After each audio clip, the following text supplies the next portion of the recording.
ॐ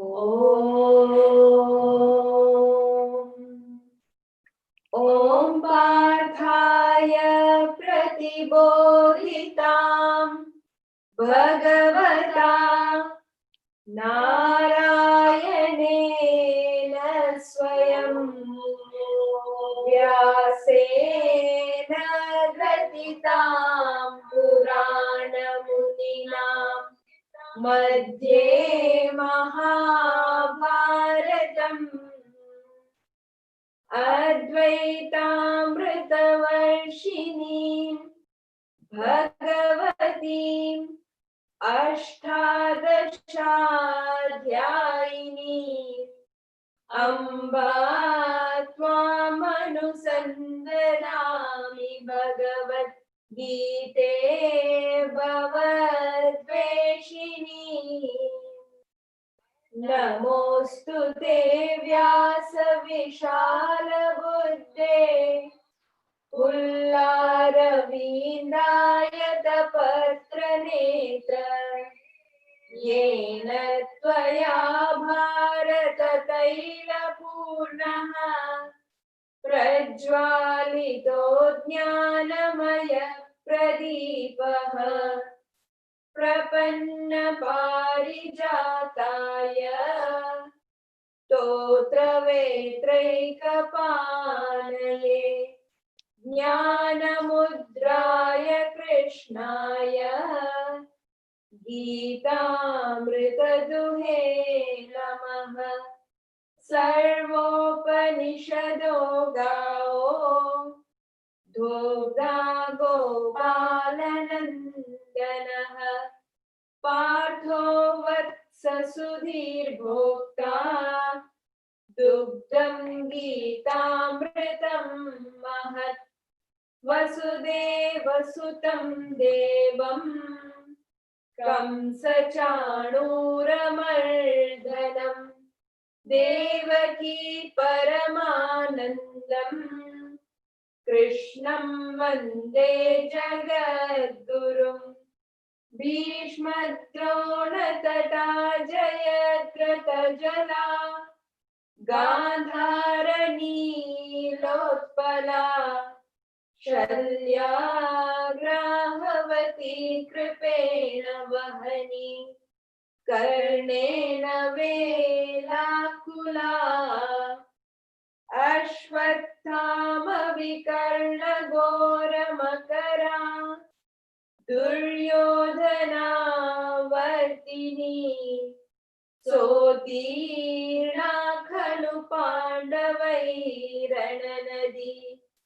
कैवर्तक केशवः पाराशर्यवचः सरोजममलम् गीतार्थगन्धोत्कटम् नानाख्यानककेसरम् हरिकथा सम्बोधना बोधितम् लोके सज्जन षट्पदैरहरः पेपीयमानं मुदा भूयात् भारत पंकजं खलिमल प्रध्वांसिन श्रेयसे मूकं करोति वाचालम् पंगुं लंघयते गिरिं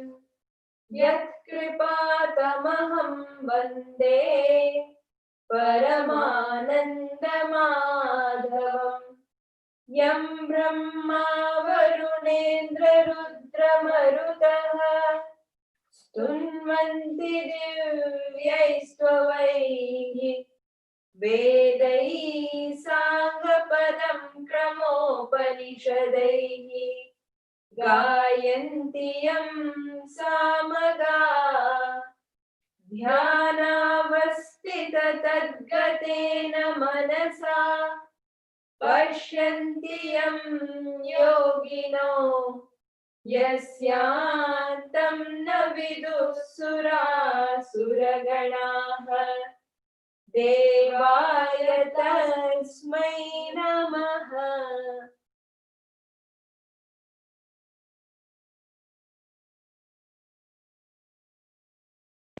Hari Om and a warm welcome to all. My name is Kajal Ramsamaj and I will be your MC for tonight. It is my privilege to welcome you to the third day of Gita Week. Sri Angajan spoke to us yesterday on the theme From Excellence to Greatness. And what really stood out for me was when he reiterated about Swadharma. I personally have attended many youth empowerment workshops done by Sri Angajan, wherein he speaks about the youth and about the importance of identifying our Swadharma and to enjoy what we do rather than follow that what others do.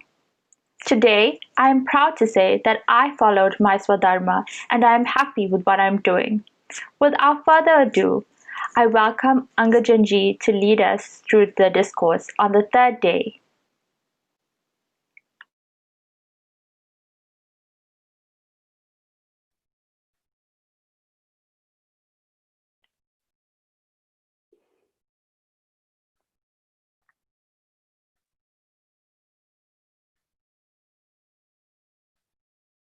Namaskar. My greetings and salutations to one and all of you who joined us today.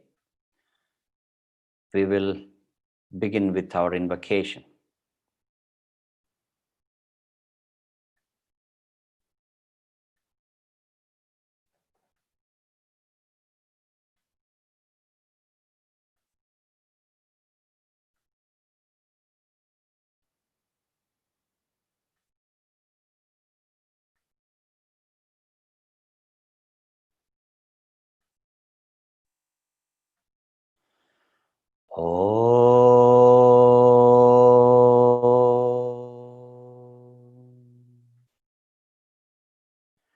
Om Sahana Vavatu Sahanau Bhunaktu Sahaviryam Karavavahai Tejasvinavadhitamastu ma vidvishavahai. Om Shanti Shanti Shanti.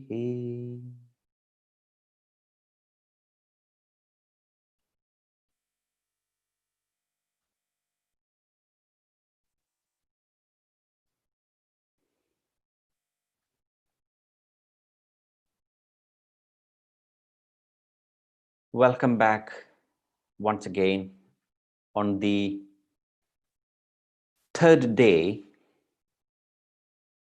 of the discourse on the vision of the Bhagavad Gita.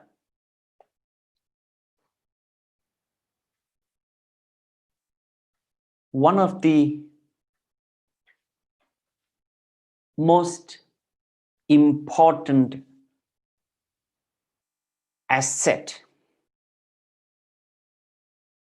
that every one of us ought to possess is a balanced mind, a stable mind.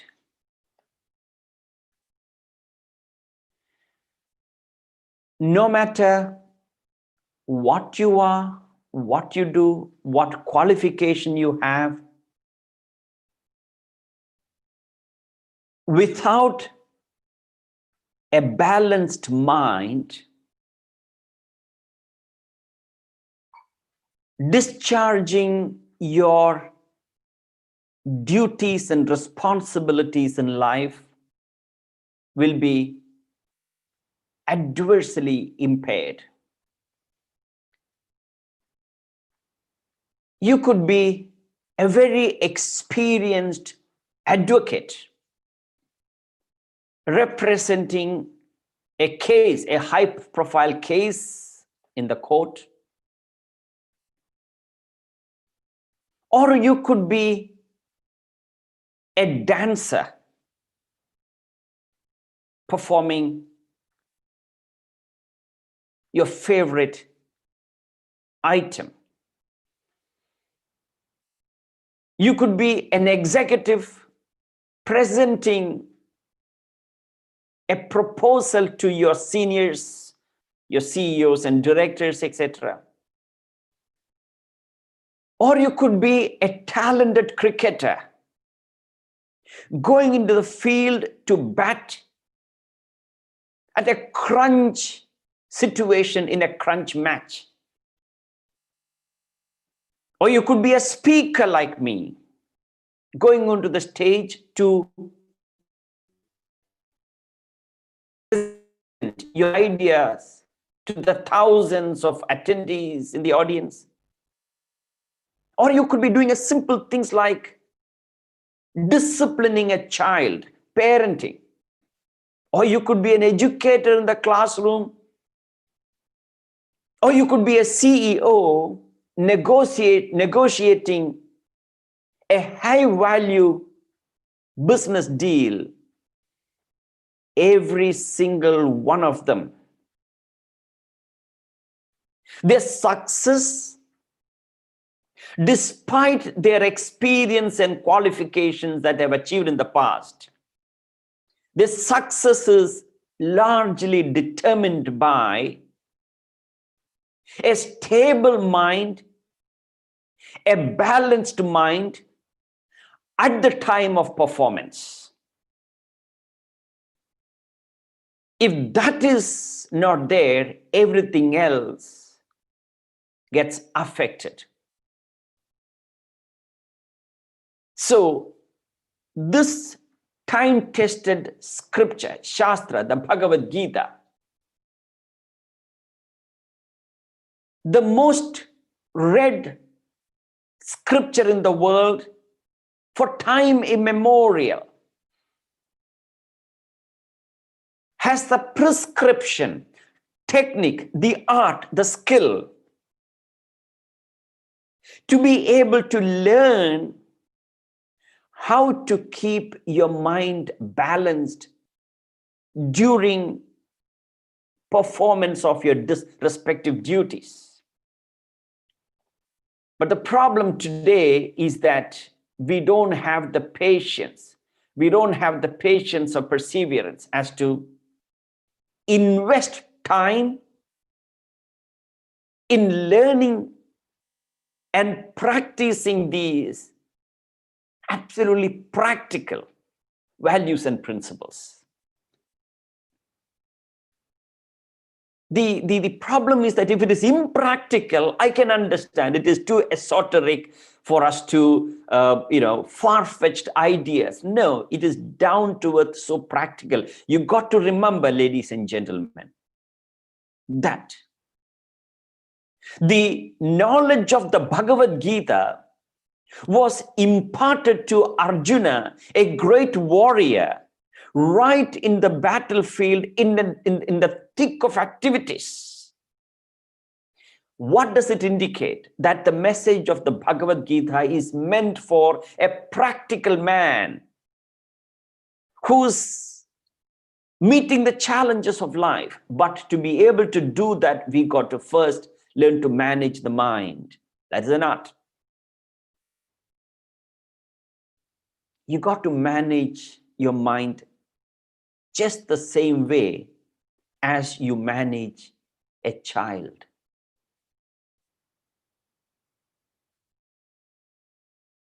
Child, when you want to discipline the child,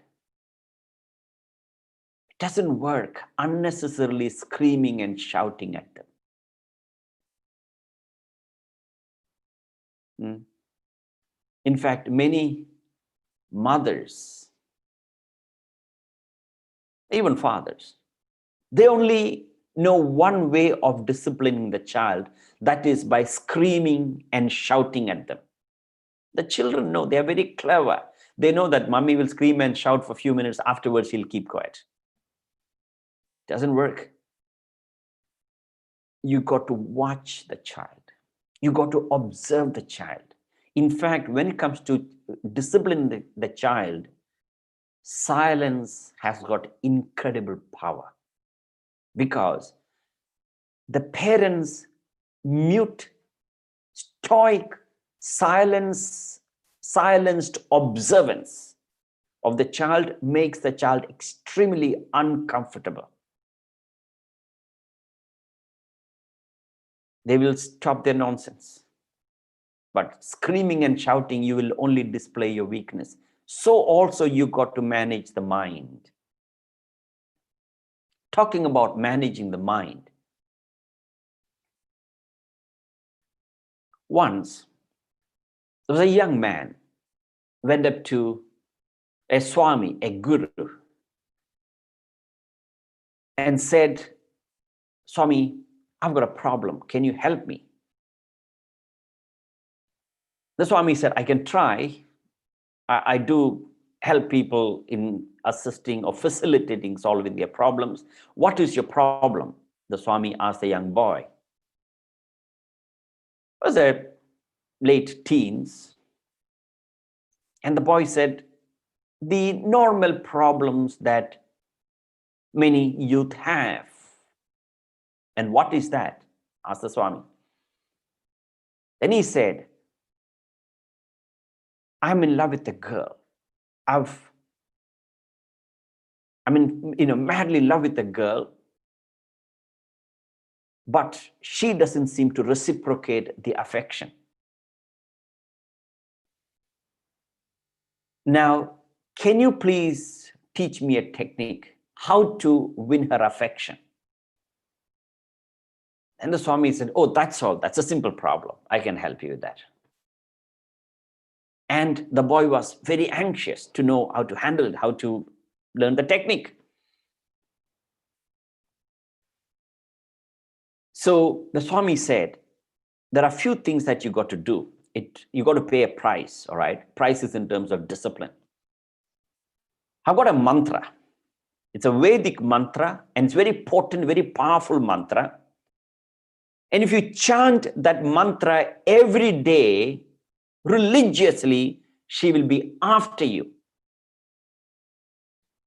Now, by the way, there are no such mantras, please. Just an example.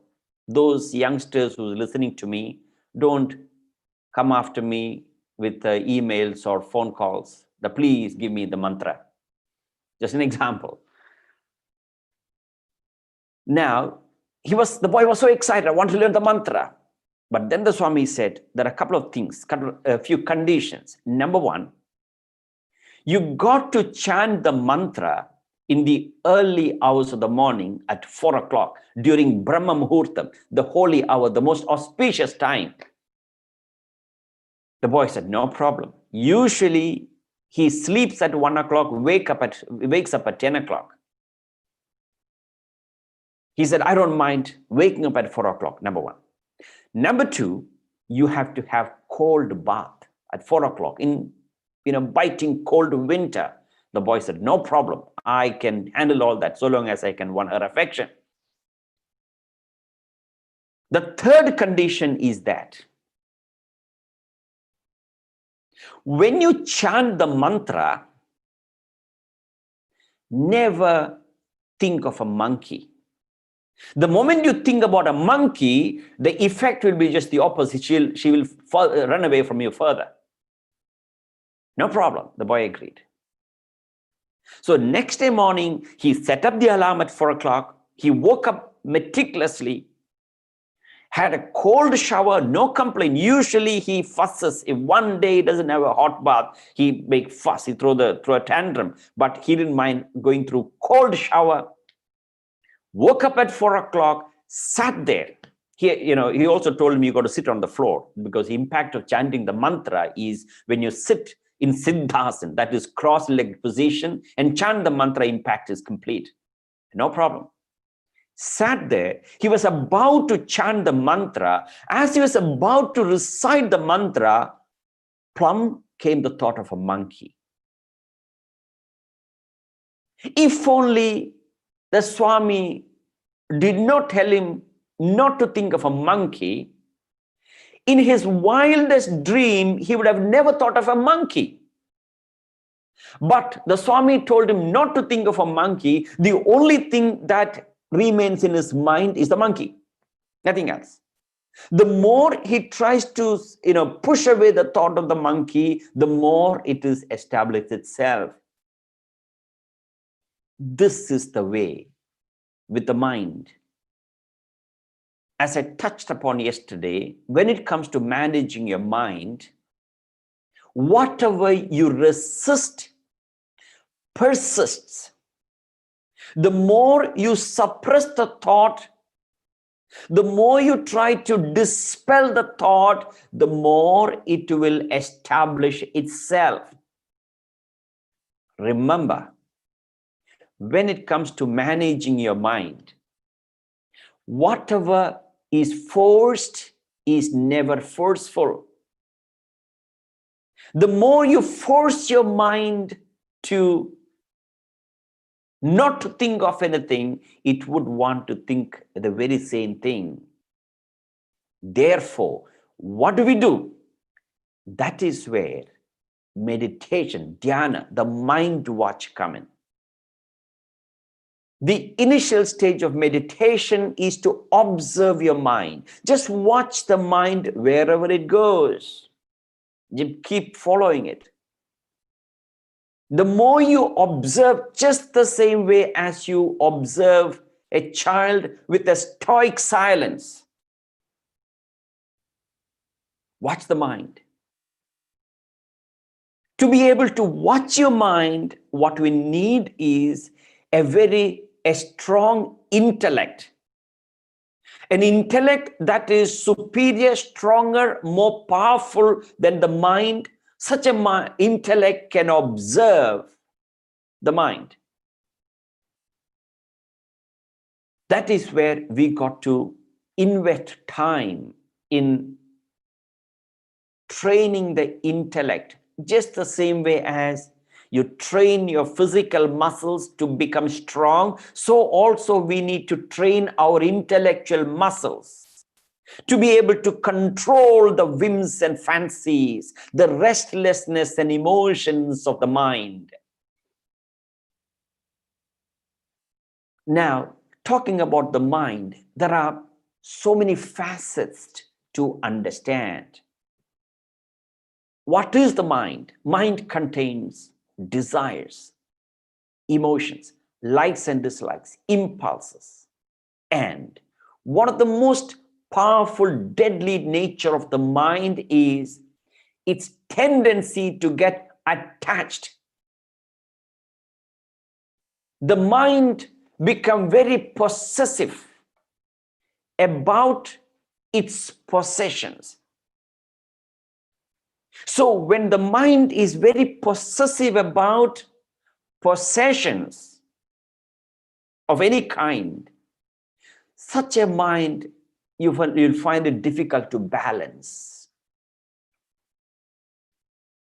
A mind that gets attached to anything it contacts will not be able to maintain the equanimity or balance. Attachment can be external or internal. There are two types of attachment. One is attachment to the external. External means you can get attached to people or things, objects, like your car, your house, your television. Or it could be your people, your child, your spouse, your parents or friends. You can get attached to your position, your status, your role as an employee in your workplace. Or you can get attached to status, social status. You could get attached to money, reputation. Your clothes, the list goes on, external. Attachment can be not only external, attachment also can be internal. Factors within our personality, like you could get attached to ideas.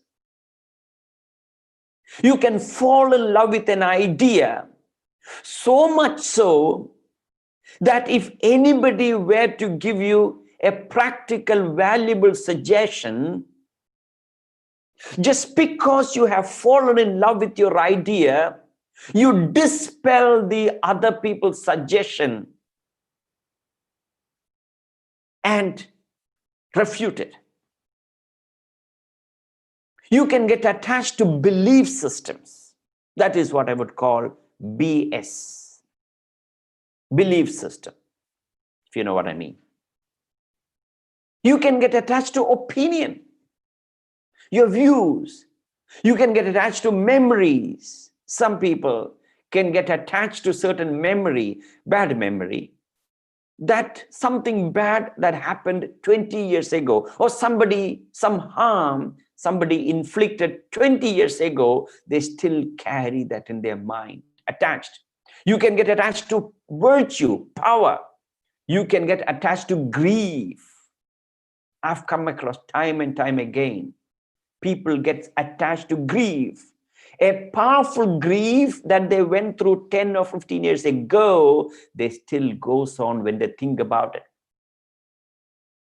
You can get attached to cleanliness, perfection. In fact, attachment to perfection is a huge impediment for your progress. These are the attachments internal. Now you got to go back, take your own self-inventory and find out what are the things externally am I attached to or internally.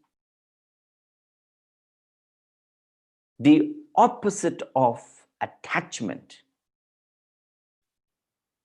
is obviously detachment. I would say the most important quality, ability, characteristic to be a leader is detachment, objectivity. The most important quality to be a father, a parent, is detachment. If you're attached to the children, you'll make a mess of it. That is what keeps your mind cool. Many times whether you're watching a sport or a movie or whatever it is, you got to observe these principles displayed by the leaders so that you will get confirmation. In fact, the former captain of Indian cricket team, the national team, Mahendra Singh Dhoni, he's the only captain who has won both the type of games, the T20 as well as ODI, One Day International, World Cup. And captaining the Chennai Super Kings, maximum victory in IPL and maximum number of times an IPL came to knockout point and maximum number of times in semi-finals. I beg your pardon, in finals. Maximum times won the IPL Cup. Watch him, observe him. It is not just my observation. I've read many comments from the fellow players. When the players make a mistake, yes, he guides them, but not necessarily rebukes them. In fact, there is a joke, I'm sure you heard of it, about Dhoni, that when he is leading his team to victory or whatever defeat, if you place a trough of water on his head, it becomes ice in no time because his head is so cool. When you are going for an interview, for a job that you're desperately seeking, do you train your mind to keep calm and balanced so that you are not nervous?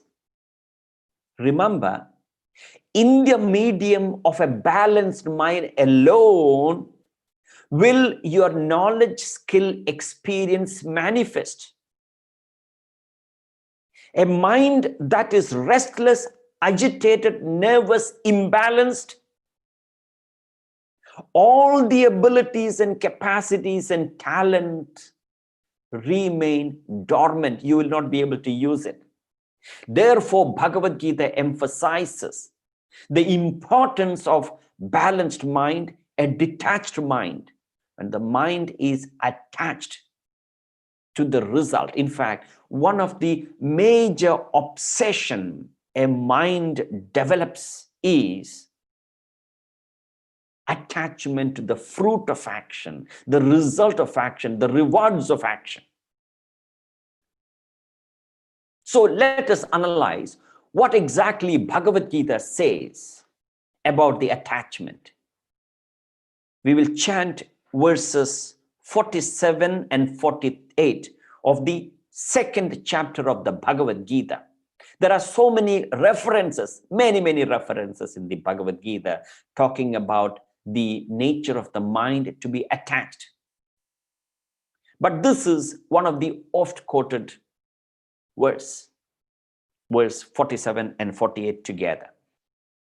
कर्मण्येवाधिकारस्ते मा फलेषु कदाचन मा कर्मफलहेतुर्भूः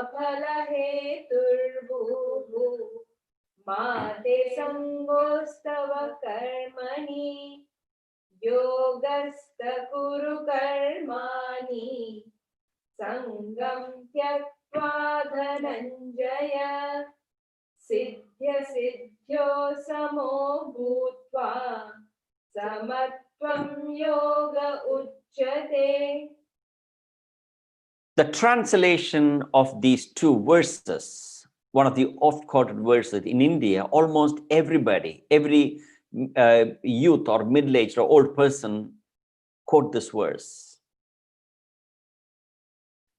A proverbial verse, oft quoted. He says, your right is in action only, never to the fruits. Let not the fruit of action be your motive, nor let your attachment be to inaction. And then he continues in the 48th verse. He says, Yogastha Kuru Karmani Sangam Tyaktva Dhananjaya, O Arjuna. He says, steadfast in yoga, perform actions, O Dhananjaya, renouncing attachment and being the same in success and failure. Evenness is called yoga. Here, we are listening to no less than a avatar, Lord Krishna himself. He says, what is yoga? Yoga is not simply the stretching exercise that you do. While that is also called yoga, you continue doing it. But a lot of people start practicing yoga with the stretching exercises and they stop there. Here, Bhagavan Krishna defines what is yoga. Samatvam yoga uchyate. Equanimity of mind is yoga. Siddhya asiddhyo samo bhutva. That is, renouncing attachment and being the same in success and failure. That is yoga. Ladies and gentlemen, like I mentioned to you yesterday, success, millions upon millions of people in the world are able to achieve. In fact, elsewhere in the Bhagavad Gita, Krishna tells us, to achieve material success in the world, he says, Chipram hi manushe loge siddhir bhavati karmaja. Meaning, you can achieve success in the world chipram, quickly. It is not difficult. You follow a few principles, you can achieve.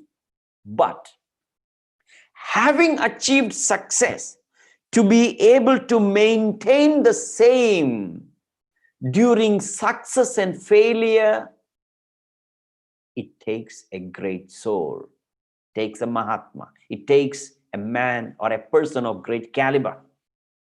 Samatvam yoga uchyate.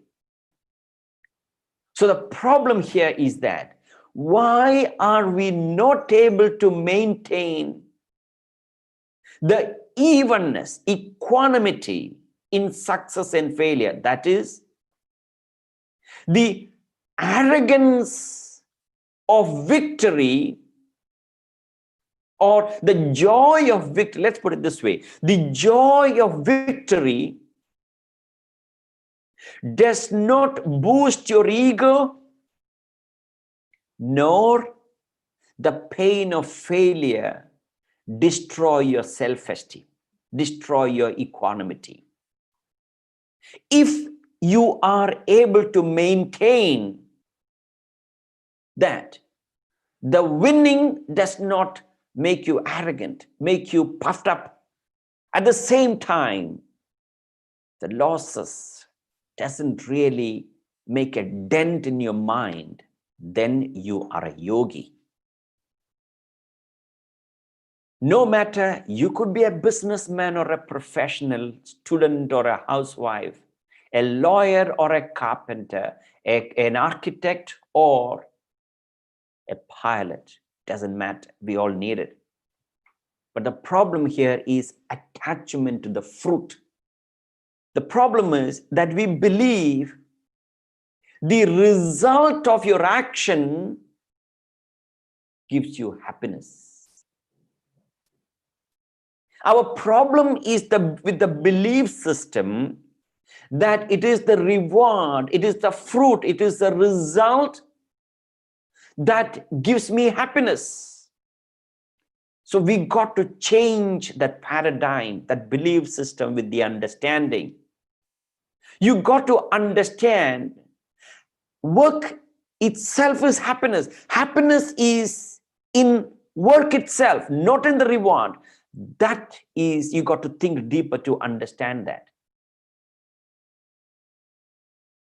The ability to enjoy work, even if it is difficult to do. Remember, there are 3 criteria to success. 3 criteria, remember this. Number 1, effort must be enjoyable. Work must be enjoyable.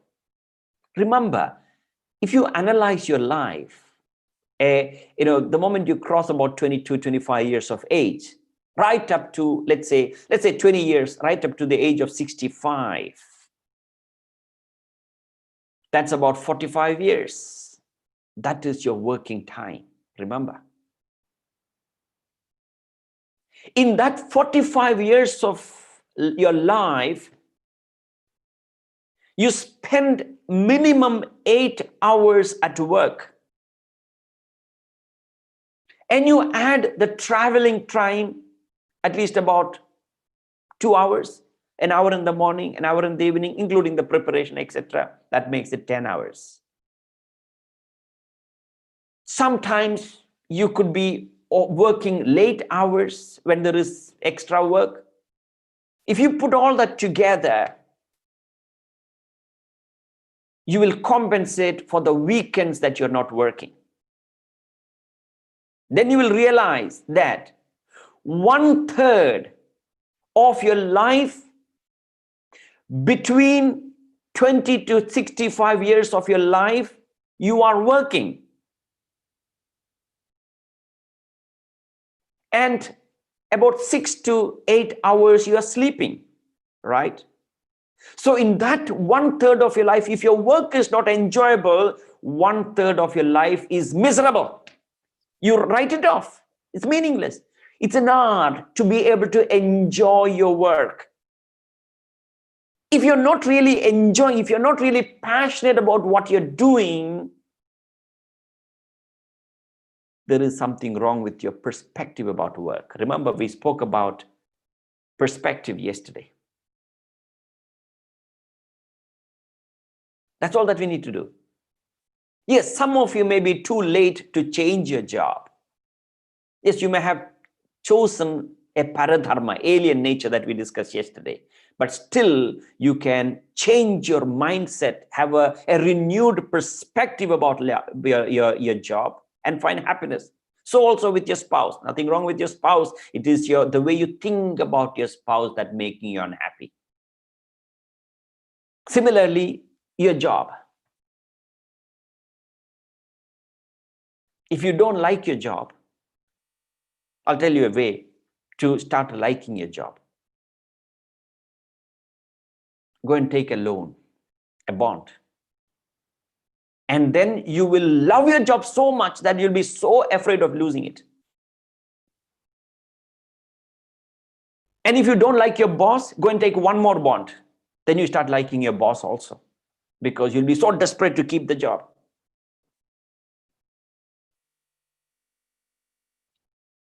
Effort, work, you got to make it a pleasure. Effort must be enjoyable. You ask a student who just qualified as a doctor for medical school, how many? 7 years of grueling time. All kinds of intense effort, assignment, and you name it. How was those 7 years of your time in the medical school? Most of them would say, oh, I don't even want to think about it. Would you like to go through one more, please? Effort is not enjoyable. Somehow they go through that struggle, thinking that once I become a doctor, I start practicing and the money start flowing in, I'll be happy. They qualified as a doctor, started practicing, and then comes the challenge. Late night calls, all the other kind of challenge. And many of us don't understand the challenges that the doctors go through. We only look at their fancy cars and fancy houses that they live in, but they go through a lot of sacrifices. Effort is not enjoyable in many cases, but they are able to achieve what they want. So also a businessman. If you watch a thriving entrepreneur, a successful businessman, made tons of money, we only look at the success that he achieved. We only look at the benefits of his sacrifices. We never looked at the sacrifice that he made.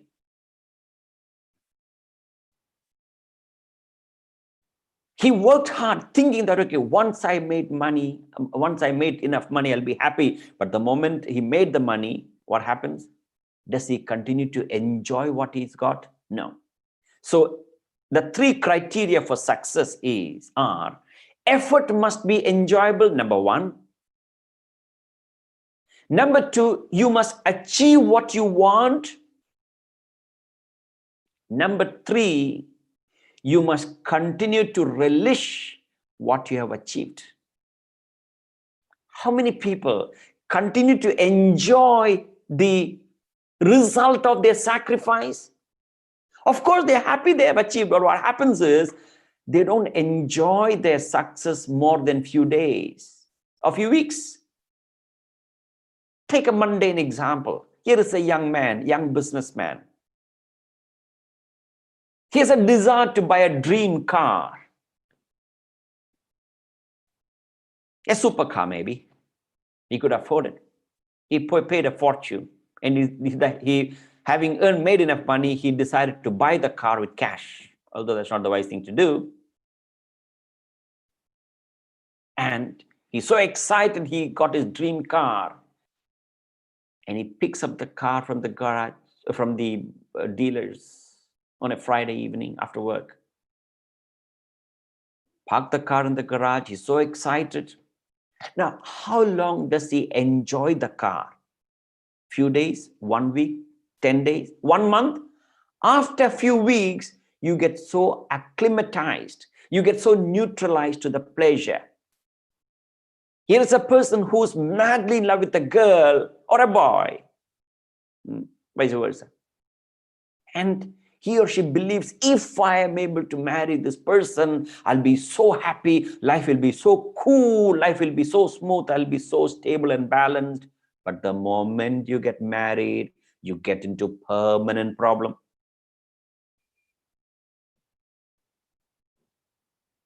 Marriage, they say, is a ceremony where two people get together to solve the problems that they did not have. That's what happens.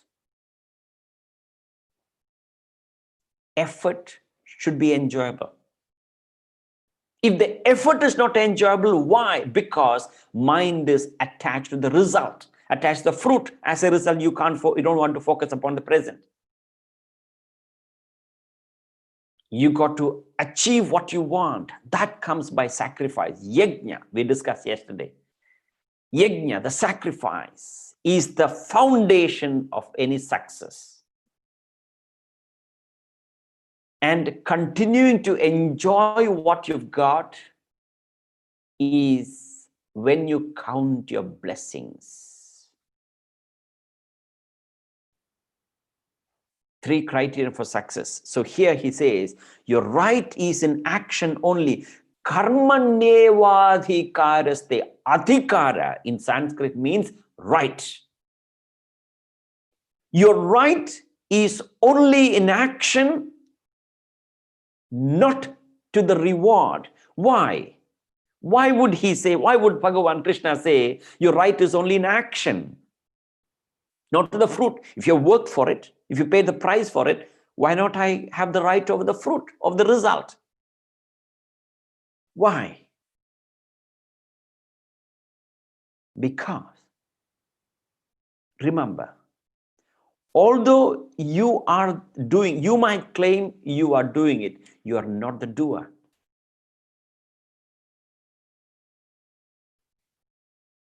A simple thing like you might say, I worked for it, I paid for it. Even if you have worked for it or paid for it, your contribution is insignificant in comparison to thousands and thousands of people who contribute to it. Take an example. Did you ever think that when you're flying from Johannesburg to New York, or to London, or to Sydney, or any part of the world for that matter, or to Mumbai, what do? You pay the ticket price, no doubt. And then what do? You go to the airport, you check in, and if you buy a premium class, business or first class, you get priority, all those things that really boost your ego up, of course. And then you board the flight and go and sit in that luxury seat or luxury cabin if it's a first class. And you're provided with all those things that they provide, extra luxury. And then you reach the destination, stamp the passport, get out, take your car or your taxi. That's it. Now, in that process of flying, do you realize how many thousands, tens of thousands of people are working day and night?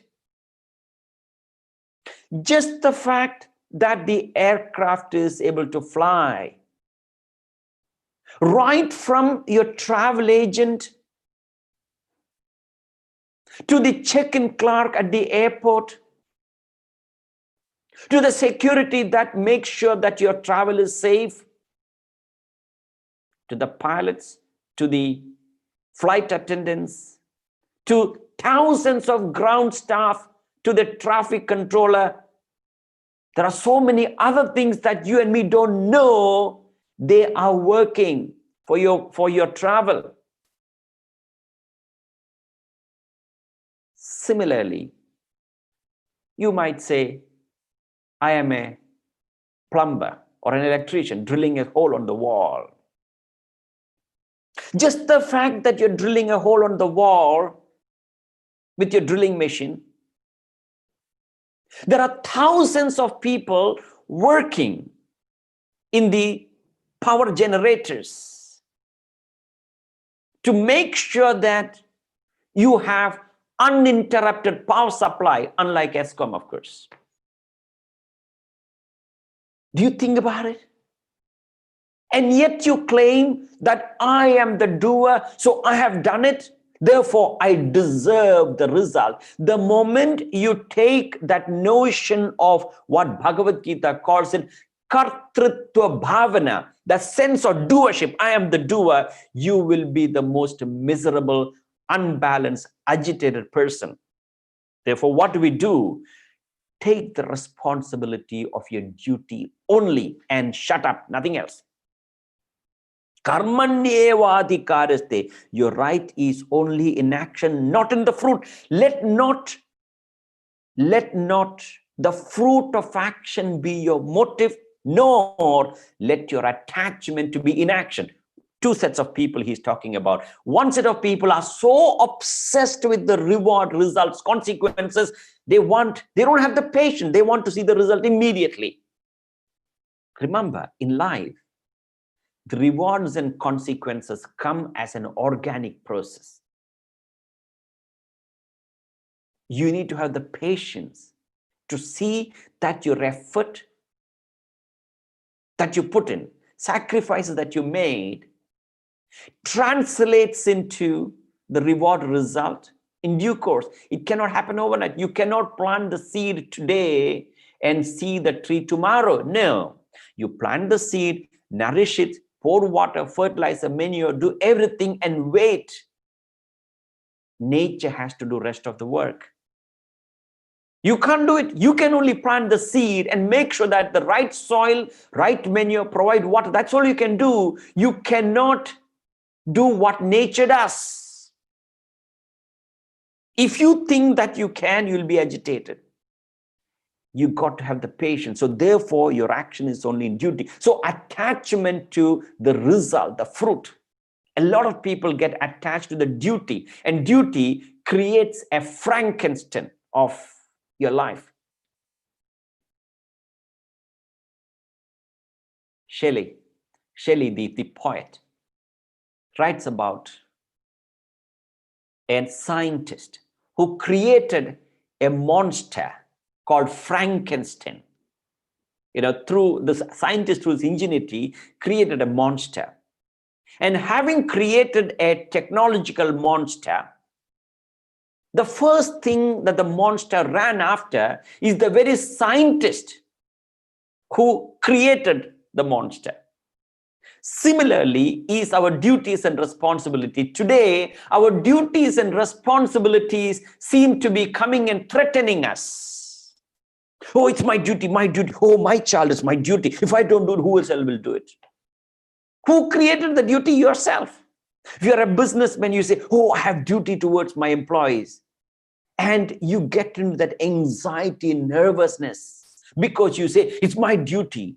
It is your duty, but you got to understand that you can only do what best you can do. So take the responsibility of doing your duty to the best of your ability so that the success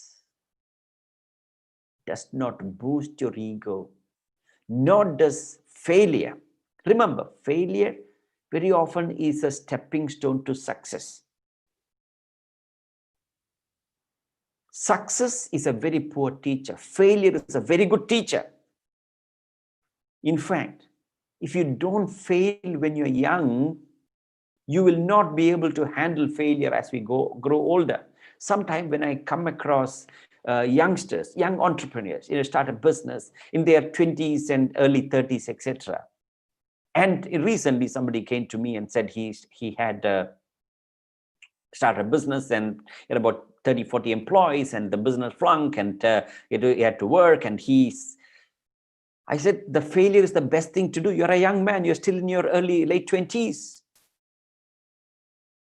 Taste failure. If you don't fail, which means you're not ambitious enough.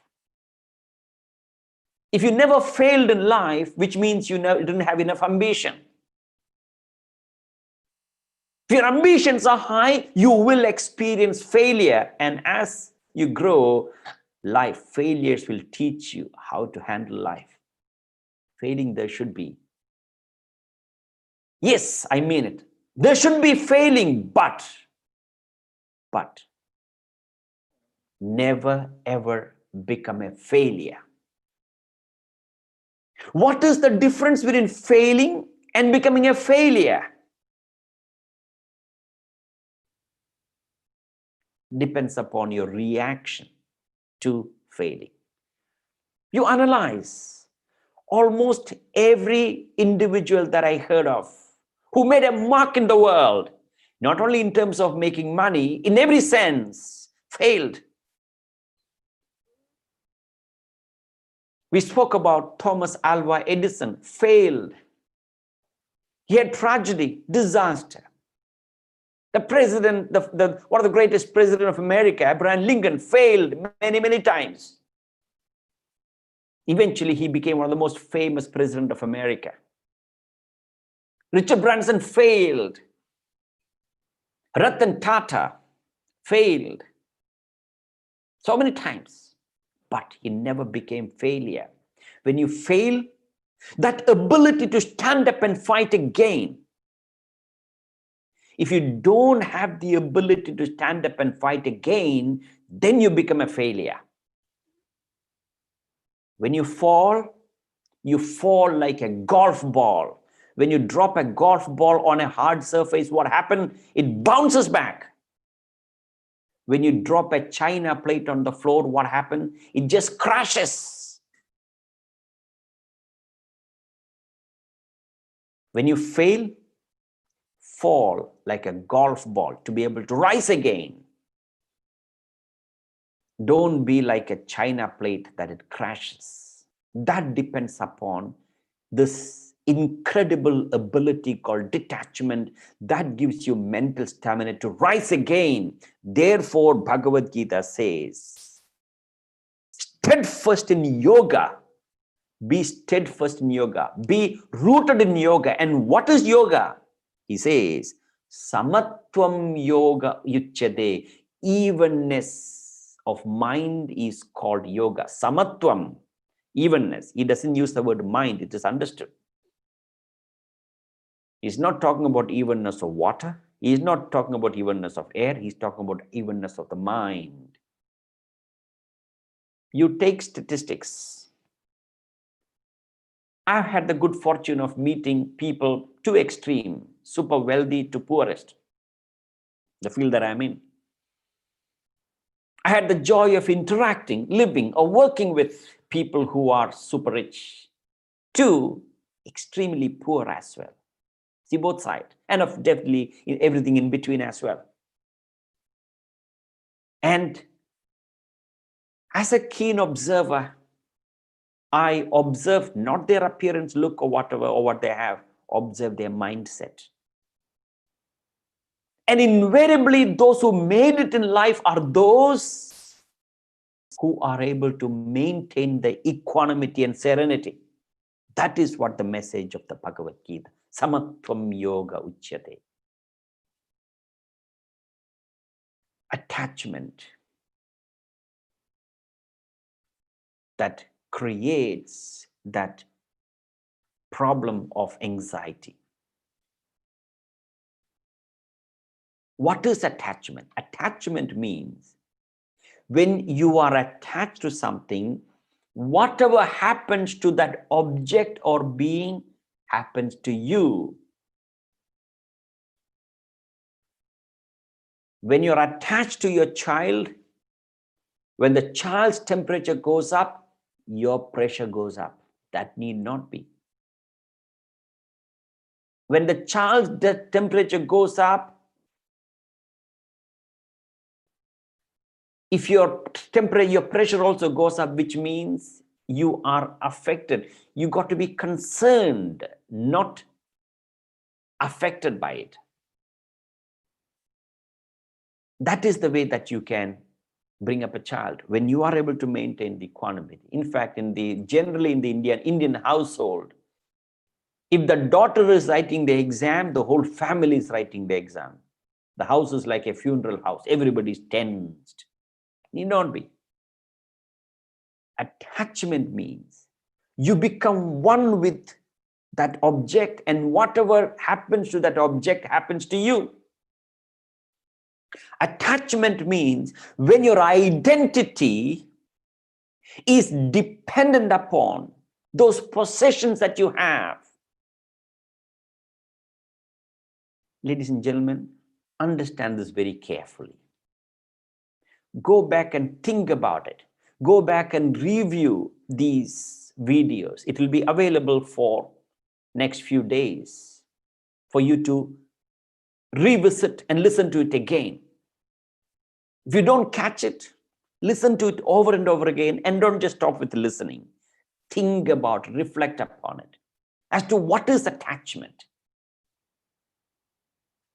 That is, when your identity, your sense of being is dependent upon those possessions that you have. That is when you say, who I am is because what I have. Who I am because how much I have. A lot of them feel that the more I have, the more I am. When you say, who I am because what I have, that is attachment. When you say, the more I have, the more I am, that is attachment.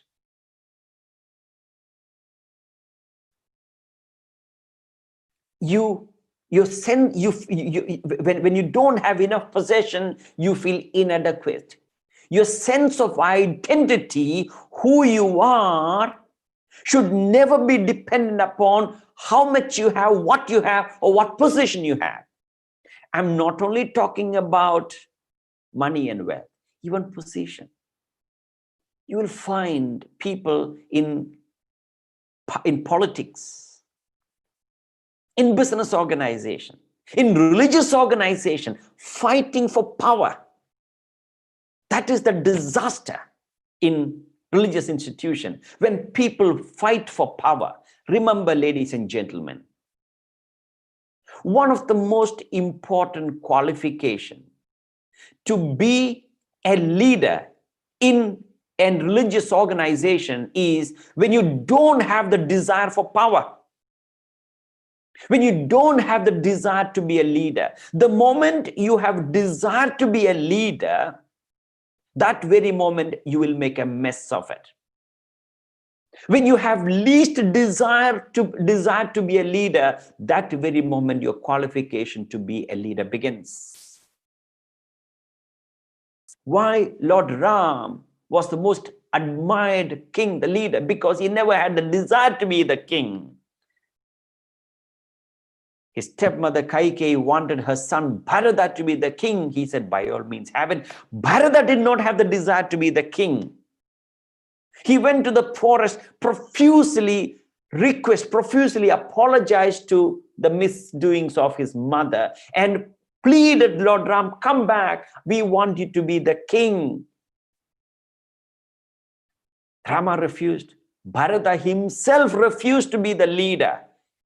And Bharata carried the padukas, the sandals of Lord Ram, carried it on his head reverentially and placed it on the throne and ruled the kingdom as a proxy of Ram.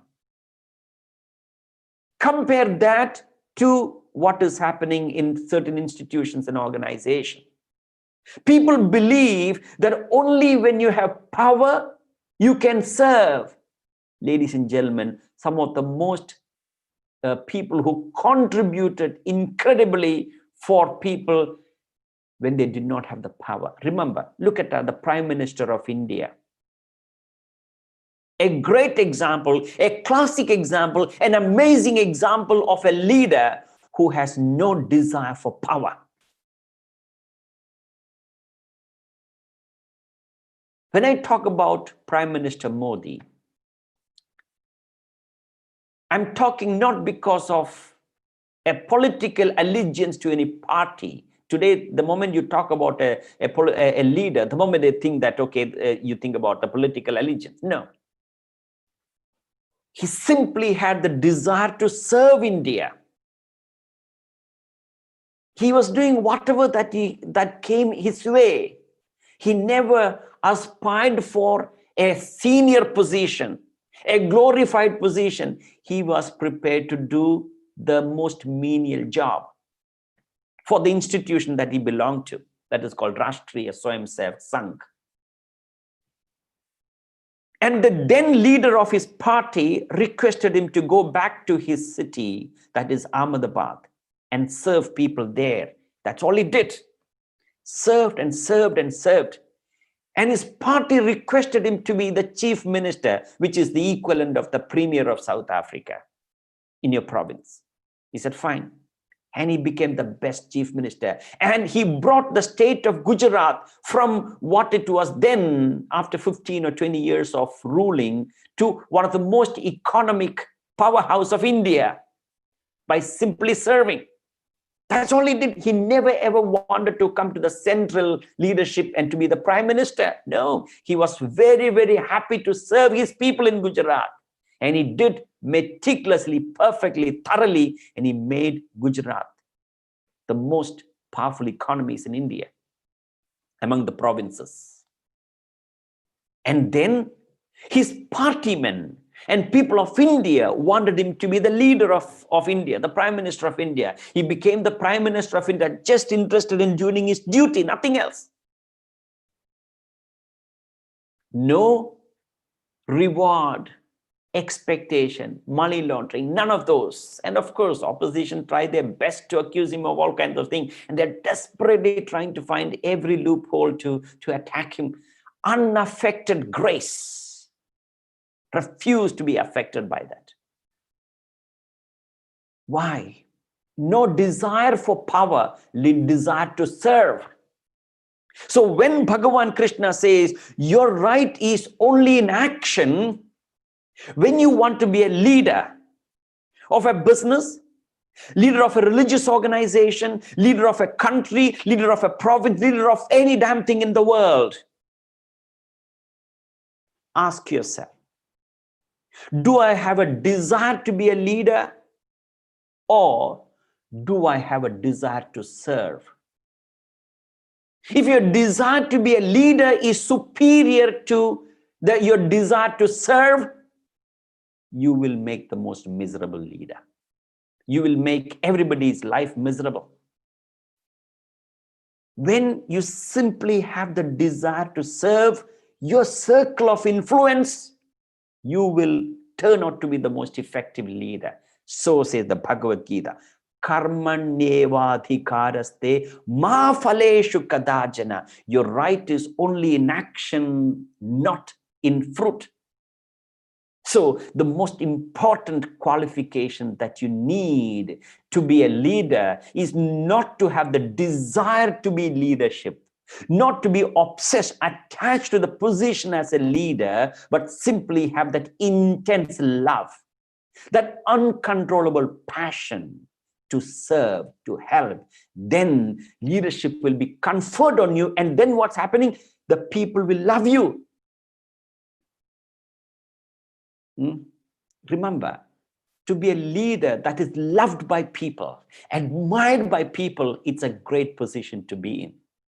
Yes, if you're a leader, if you're a head of a state or whatever, people respect you. That means nothing. They might salute you, your soldiers will salute you. No. But when your subjects, your people begin to love you, that is when you can claim yourself to be a true leader. That is Narendra Modi. Why? He goes back to the roots every time, to Bhagavad Gita, and read these verses. The nature of the mind is to get attached, is to get obsessed.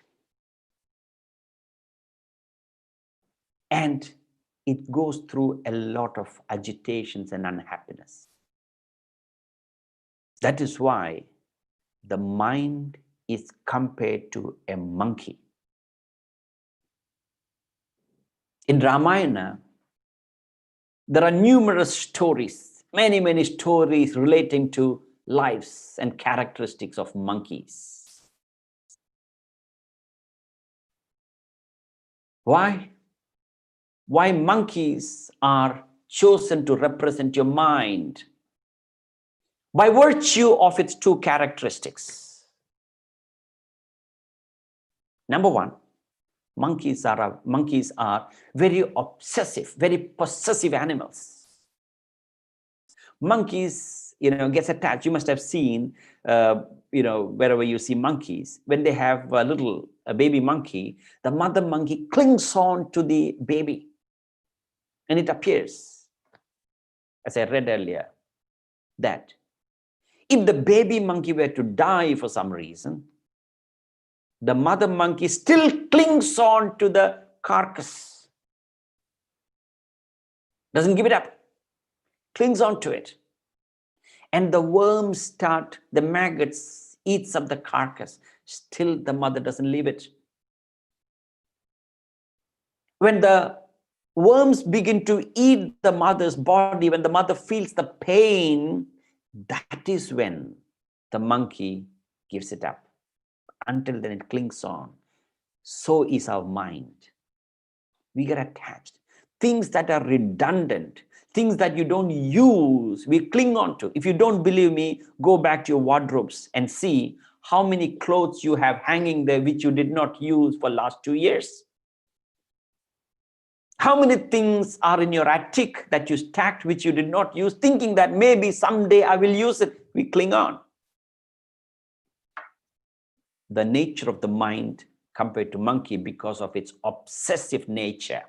Number two, the second characteristics of the mind comparable to monkeys is that monkeys are the most restless animals. You will hardly find a monkey that stays and sits in one place few minutes. Impossible. Few seconds, yes. After a few seconds, they need to move. Very, very restless. Bhagavad Gita calls this nature of the mind asthira and chanchala. Asthira and chanchala. Asthira means movement from one place to the other. Chanchala means movement in one place. Even if you tie a monkey down, you'll find the monkeys are very, very fidgety. So also our mind. We got to turn a restless mind like a monkey to a balanced mind like the Hanuman, Lord Hanuman. Focused, balanced, disciplined. Monkeys, very, very restless. Olden days, even now in India, the farmers, when the farmers, let's say the farm is attacked by the Vanara Sena, the monkey Sena forces, they come in dozens. Like certain nuts, other crops, when they are literally looking for food. What they do is they come and eat what they want and go. That's okay. The farm that runs into probably dozens or hundreds of acres, a few monkeys come and eat a little bit, that's fine. I mean, we also need to look after them. That means nature, isn't it? But that's okay. But what monkeys do is that they come and destroy the crop and little bit they eat and go. So what the farmers do is that they have a peculiar way of attacking the monkey. What they do is they make a narrow-necked pot, usually mud pot. A narrow-necked mud pot, and they fix it on the ground in strategic places in the farm. And they put eatables in the pot, like roasted nuts or anything that the monkeys like, bananas, ripe bananas. And the monkeys come and they can see these pots fixed all over. And they stick their hand deep into the pot. And they grab the nuts or the banana or whatever the fruit that's there. And when they grab the fruit or nuts, naturally the fist becomes bigger and they try to pull it out. They can't. They struggle to pull it out. They can't. They're stuck. The monkeys don't know that if only they let loose the nuts, their fist naturally becomes smaller and they can pull it out. But the monkey clings on to the, what do you call this, the nuts. And that is when the farmers hiding in the bush and watching, and they come with the stick and beat them up. And they beat a few monkeys and they don't come back for a few days. But the monkeys forget. They have a very short memory. After a few days, they forget that they have got beaten up. They come back again. They get beaten up again. This is the story of every single one of us. You get attached to something, and attachment produces pain. And you cling on to very same thing that is giving you pain. It could be power, position, money, job, relationship, whatever it is. Unable to let it go. That is the secret of the mind, or that is the nature of the mind, to get attached. That's why it is called monkeys. It's compared to monkeys. That's why Ramayana, full of stories related to monkey, but Hanuman is a monkey that is balanced, equanimous in all circumstances. Lord Krishna in the battlefield, it is Krishna who actually won the Kurukshetra war for the Pandavas. It is not the brute force of the Pandava army that won it is not the brute force of the Pandava army. It is a strategy of a balanced mind of Lord Krishna that actually won the Kurukshetra war for Pandavas. Remember, on paper, Kauravas were much larger and stronger in number. Kauravas had 11 battalion, and some of the most powerful warriors were among the Kauravas. They include Bhishma, the Pitamaha, Drona, the guru of Pandavas and Kauravas, Karna, the most illustrious warrior of the time, eldest of the Pandavas, which they didn't know, of course, and Duryodhana, the evil, the valiant. All of them, those four characters were more than enough to root the Pandavas. 11 battalion, and what do you call this? Among the Pandava army, there were only 7 battalion and only one warrior that is noteworthy, comparable to any one of those. That was Arjuna. And Krishna, being Arjuna's charioteer, he would not fight. He agreed to join the Pandavas as a charioteer, and he's so strategic because he wanted to make sure that Arjuna is protected. So there's a long story which I'll talk to you sometime as to how he ended up becoming the charioteer of Arjuna. He sat there with a serene, balanced mind, like a CEO sitting in the cabin of his company, thinking, strategizing, guiding. Sometime Krishna had to get angry with Arjuna. Sometime he spoke to him with affection. Sometime various strategies as he used, and he guided the Pandavas to victory against the Kauravas in the fratricidal Kurukshetra war. With what? With a balanced mind. Now, what else does make our mind imbalanced? Emotions. And what does Bhagavad Gita talks about emotion? How does Bhagavad Gita talks to us about gaining mastery over the emotions? Or what causes emotions like anger, jealousy, hatred, fear, vanity, pride, whole host of negative emotions? What is the root? What is the origin? And can we transform the negative emotions into positive power? You can. How to convert fear into power, jealousy into healthy competition, envy into inspiration, so that you and me, so that we don't become a victim to this negative emotion, which we'll discuss tomorrow at 7 o'clock, same place, same time. Thank you. Don't go away. Conclude with the Shanti part, this couple of announcements.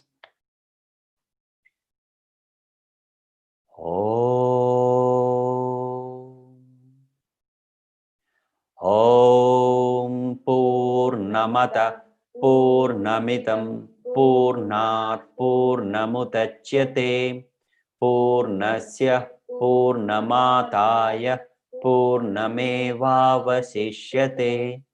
Om Shanti Shanti Shanti.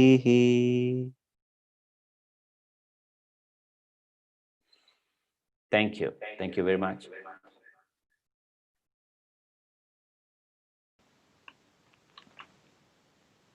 Thank you, Angajanji, for the invaluable discourse this evening.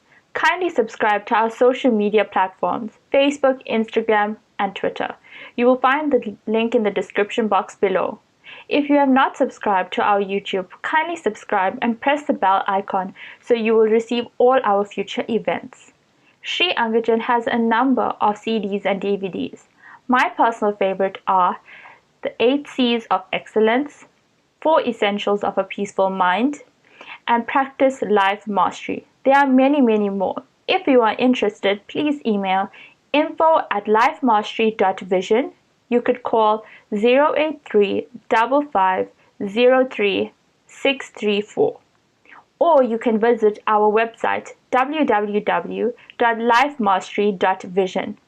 Thank you to the Amshranga Hindu Society, Gujarati Hindu Sanskriti Kendra, Sri Gopalal Hindu Temple, Vishwarup Temple, and Dharamshala. Thank you for tuning in. Be sure to tune in tomorrow, same time on YouTube Live.